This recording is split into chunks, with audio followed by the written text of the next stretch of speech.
Отправиться в самостоятельное путешествие на мотоцикле – мечта многих людей.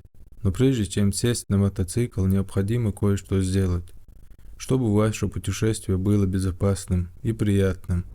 И это, друзья мои, именно то, что необходимо пройти тренировку, тренинг, обучение езде на мотоцикле, называйте как хотите. Именно поэтому мы сейчас отправляемся обучаться катанию на мотоцикле. Именно сейчас вы сможете узреть, как я из велосипедиста становлюсь мотоциклистом.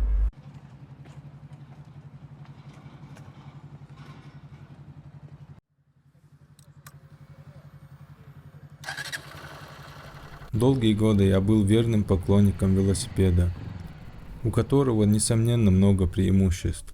Но однажды я осознал, что велосипед имеет свои ограничения. Устал, конечно, устал.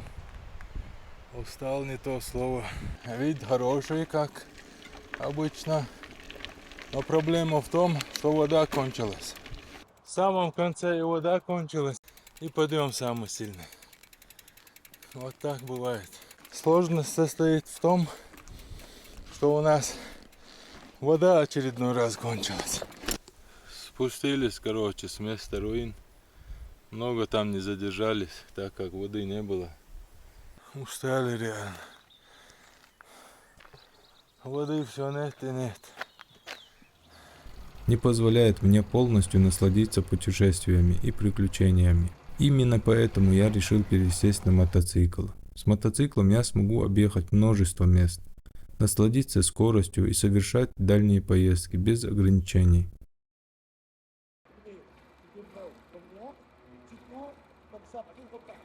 Да, мотоцикл – это не велосипед и требует определенных навыков и опыта для вождения.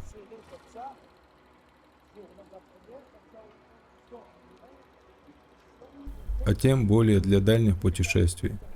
Но я готов учиться и развиваться, чтобы получить все возможности, которые дает мотоцикл.